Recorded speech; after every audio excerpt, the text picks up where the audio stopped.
L'actualité décortiquée, commentée. Savoir et comprendre. Cube. La situation américaine, depuis déjà quelques années, nous tente à faire croire que ça a toujours été comme ça. Ça a toujours été polarisé, polarisant. Il y a toujours eu le bien, le mal qui se prend pour le bien qui se prend pour le bien, le mal qui se prend... Enfin, juste deux équipes de gens qui disent que leur adversaire est un monstre.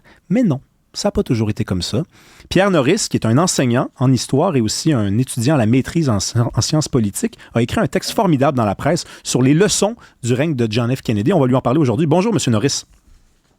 Bonjour.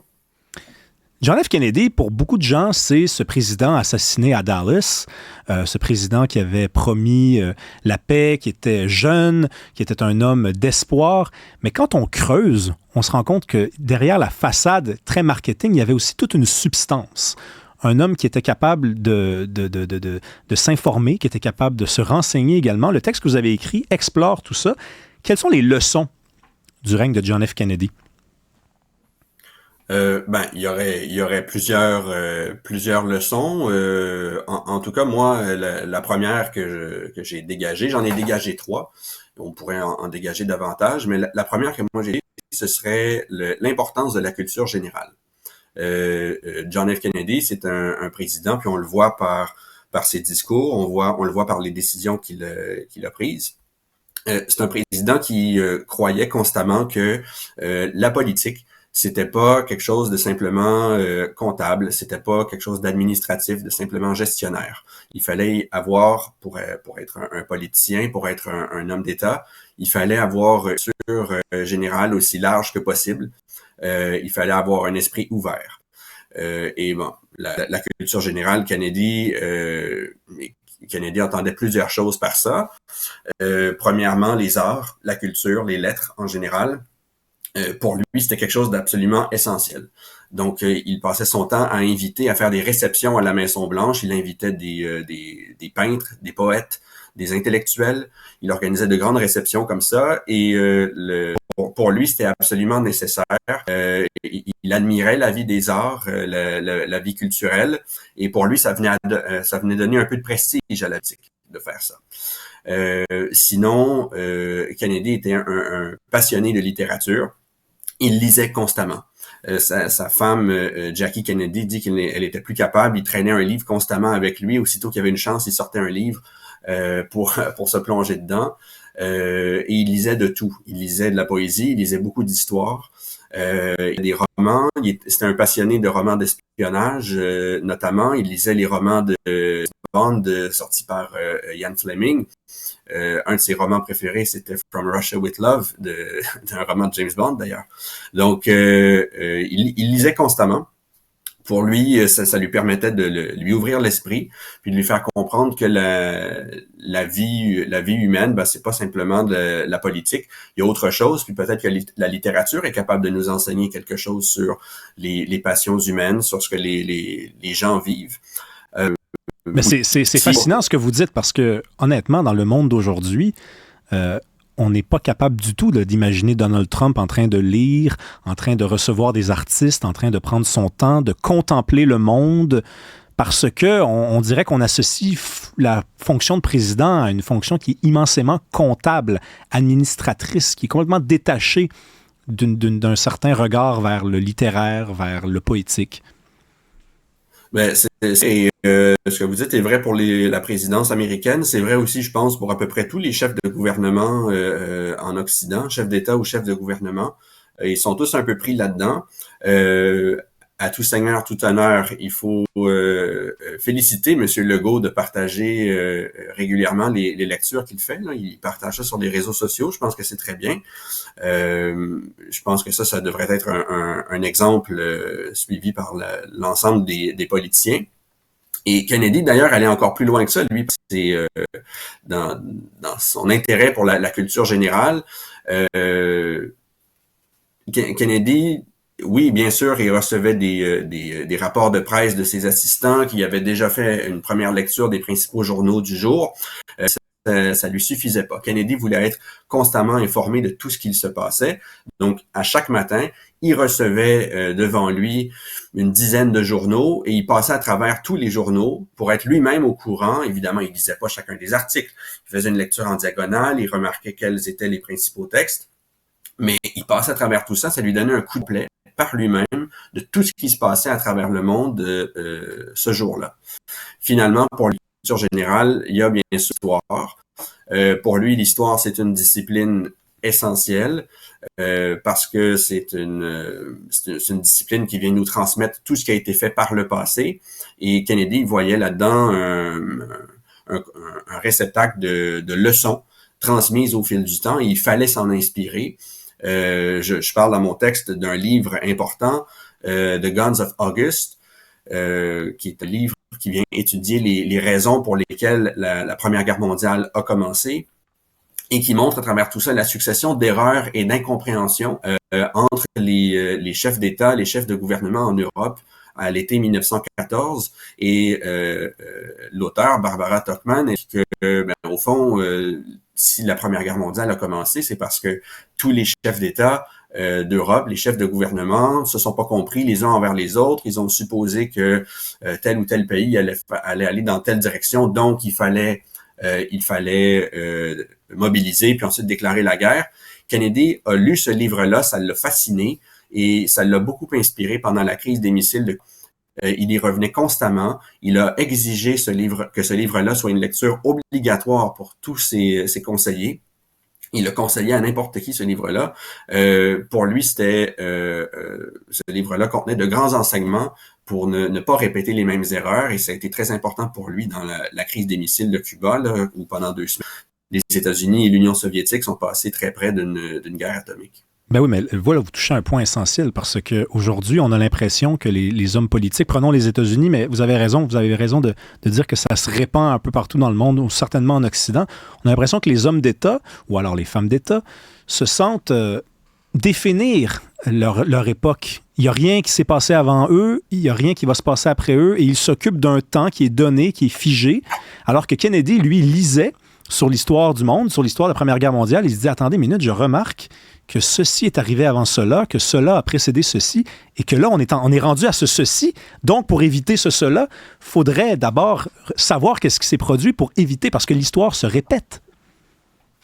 Exactement, et Kennedy avait pas une conception de l'histoire qui était... l'histoire, c'est c'est une science humaine qu'on essaie d'arriver avec une grille d'analyse, confirmer des hypothèses déjà écrites. Là. Kennedy, lui, appartenait à une autre école de pensée. Pour lui, l'histoire, c'était l'histoire des grands chefs d'État et en action, dans un récit aussi vivant que possible.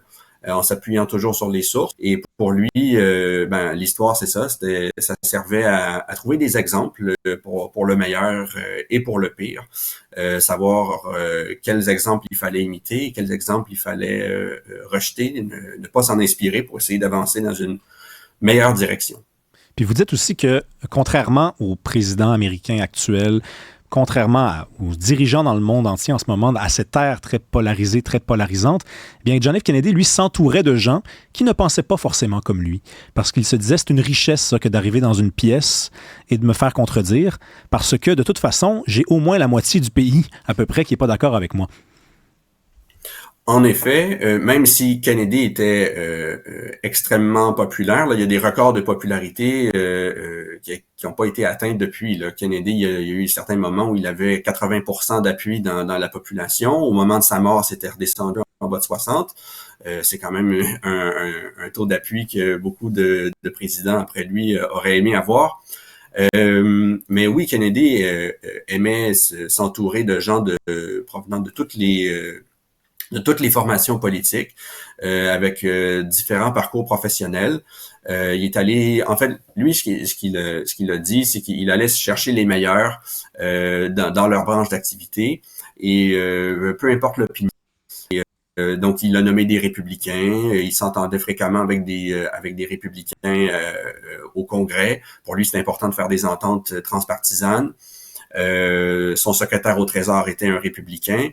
Il est allé chercher des gens de toutes les branches. Son secrétaire à la Défense, Robert McNamara, venait de Ford, la compagnie Ford, et ça n'avait rien à voir a priori avec la mais il semblait à Kennedy que McNamara était un homme capable, réfléchi, donc il est allé le chercher. Et il y avait dans son gouvernement des gens plus conservateurs, des gens plus progressistes.